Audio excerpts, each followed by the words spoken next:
Hola a todos los amigos de Filosofía Apuntes, estamos a 8 de agosto del año 2023 con este apunte sobre el derecho de guerra de los españoles en los bárbaros, de Iure Belli Hispanorum in Bárbaros, 1532, una obra de Francisco de Vitoria, teniendo en cuenta todos los preceptos bíblicos del Antiguo y Nuevo Testamento. ¿Les es lícito a los cristianos españoles hacer la guerra? Una pregunta difícil de contestar, pero es Francisco de Vitoria quien nos responderá de manera definitiva. Hasta ahora hemos visto argumentos a favor de la colonización y otros en contra. Claro, dependiendo de la perspectiva del derecho natural, el derecho de gentes, las decisiones de hacer la guerra a los nativos se vuelven un poco confusas. Pero la verdad es que nosotros ya habíamos visto en la obra de Indis, sobre los indios, donde Francisco de Vitoria da los justos títulos y los títulos que no son justos para realizar la guerra. Esta podría ser como una extensión de la obra de Indis. Así que sin más dilación entonces, vamos allá.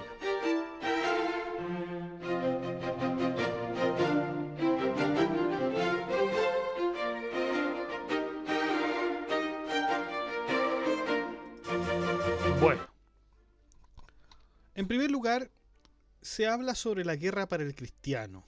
Parece ser que a los cristianos les está prohibida la guerra por los siguientes preceptos.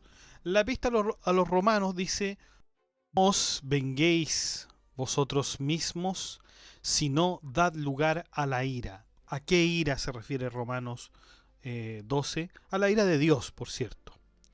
El Mateo 5 dice: si alguno te hiriere la mejilla derecha, preséntale también la izquierda, porque yo les mando no resistir el mal. En Mateo 26:52 dice: todo el que tomare la espada, por la espada perecerá. Por estos preceptos se dice inmediatamente que la guerra está prohibida para el cristiano. Y esto lo argumenta el mismo Martín Lutero, apoyándose en estos argumentos que acabamos de ver, argumentos bíblicos. Y además diciendo que las guerras que efectivamente ocasionaron los cristianos fueron por mandato de Dios y que los cristianos no pueden resistirse a ese mandato. Esto es lo que dice Martín Lutero. Sin embargo, Francisco de Vitoria no está de acuerdo con los argumentos presentados por Martín Lutero. De hecho, Vitoria nos dice que si la guerra no fuera lícita, entonces hubiese sido imposible que Abraham haya podido pelear contra 4 reyes, o que David se pudiera enfrentar a los ejércitos. Por lo demás, en ningún lugar de la Biblia se dice expresamente que se prohíba la guerra en cualquiera de sus formas. Además, dice Vitoria, todos están autorizados a defenderse en la medida de lo posible y, por supuesto, si alguien cualquiera es atacado, entonces está justificado de hacer la guerra contra aquel que lo ha injuriado. Sin embargo, la propia defensa debe realizarse en el momento en que se es atacado y no cuando ya ha pasado mucho tiempo.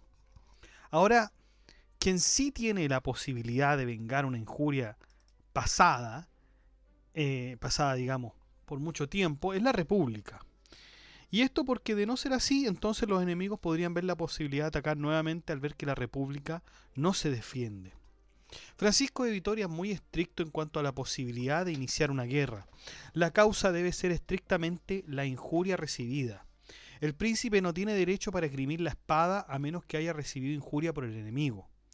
Pero tampoco hace falta una injuria cualquiera para declarar la guerra.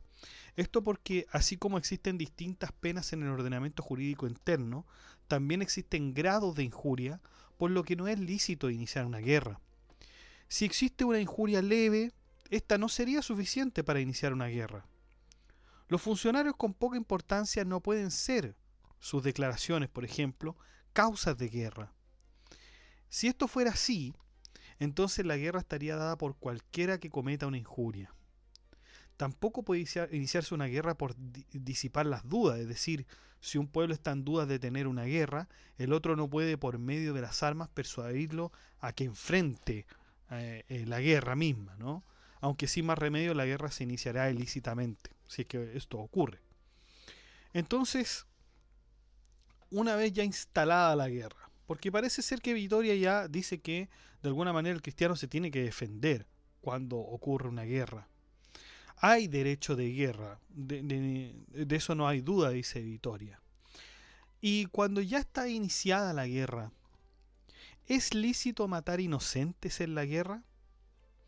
Pareciera ser que sí, pues los hijos de Israel mataron niños, como consta de Josué hasta Jericó, y después en Saúl. Pero esto está permitido siempre que la causa de la guerra sea justa.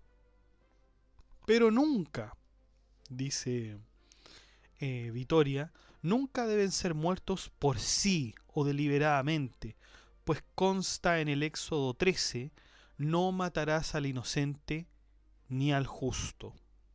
Así también lo establece el Deuteronomio diciendo que solo se debe ultimar a los hombres, no a las mujeres ni a los niños. El Deuteronomio 20 tiene todas las instrucciones para proceder en caso de una guerra. La guerra se puede realizar.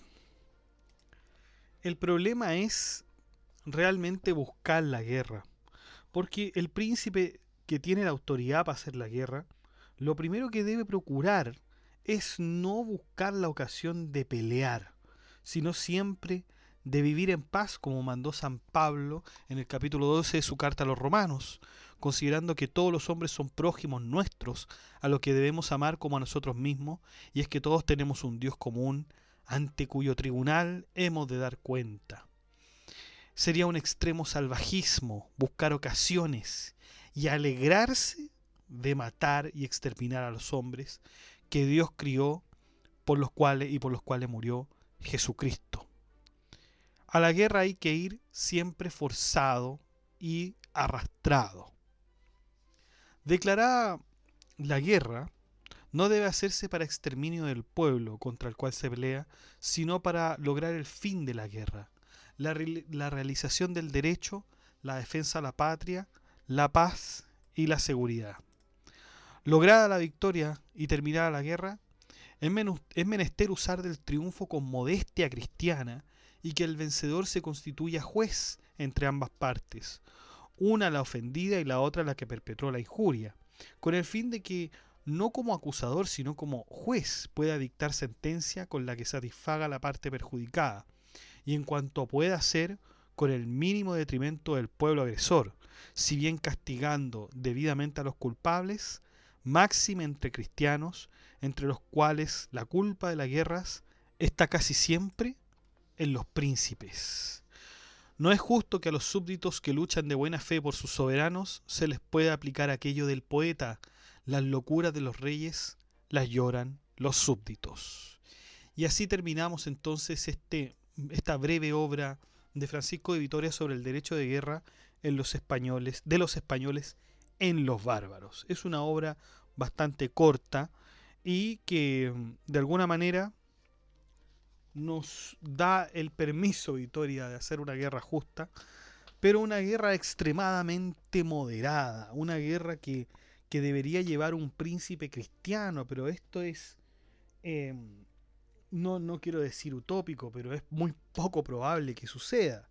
Nosotros ya hemos visto con Erasmo de Rotterdam la gran obra que tenía él sobre la educación del príncipe cristiano, que el príncipe cristiano tenía que ser bueno, tenía que cumplir con su palabra, etcétera. ¿Cuántos príncipes han cumplido con su palabra? Esa sería una esa sería una pregunta de Maquiavelo, ¿no?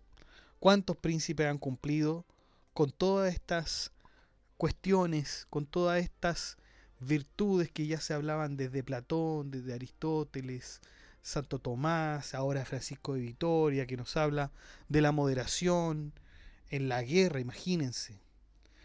Y Nicolás de Maquiavelo va a decir todo lo contrario: aquí no debe haber moderación, el principio, por cierto, debe ser lo más brutal posible para que la otra parte no vuelva a cometer ningún acto de rebelión o se vaya en contra de aquel que lo ha conquistado, ¿no? Entonces, ese es un problema, ¿no? Pero Vitoria nos da estas directrices porque es lo que se debería hacer. Eso es lo que se debería hacer. Es lo que debiera ser un buen cristiano. ¿Mm? Proteger el derecho de gentes, proteger el derecho natural y decir que la guerra debe llevarse con ciertas reglas, con cierta moderación, para no incumplir los mandatos divinos. Por sobre todo para no incumplir aquellos mandatos.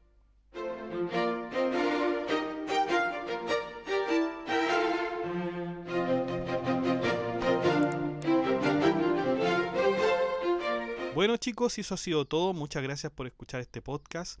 Si les gustó, de like, comente, comparta, suscríbase, acceda al blog que está en la descripción, haga soporte en PayPal y en Patreon. Saludamos a nuestros mecenas romanos que son Abstract Panicker, Emanuel Mendoza González, Ricardo y Rosario Canaval, que nos aportan con sus membresías como mecenas romanos. Muchas gracias chicos y un saludo. Saludamos también a nuestro mecenas medieval que es Gab Welther, que tiene una membresía que es superior porque disfruta del anticipo de videos. Muchas gracias Gab Welther, un saludo y un abrazo también para ti. Y usted también puede ser mecenas en Filosofía Apuntes inscribiéndose en las membresías que aparecen en el botón unirse que están debajo de cada video. Usted hace clic en el botón unirse y hay 4 membresías con distintos precios. Si hay algún precio que no le acomode, entonces de todas maneras usted puede colaborar con nuestro canal haciendo clic en el botón gracias y ahí usted pone la suma que usted considere más cómoda para colaborar con este proyecto educativo que es Filosofía Apuntes. Muchas gracias, que estén bien, cuídense, chao.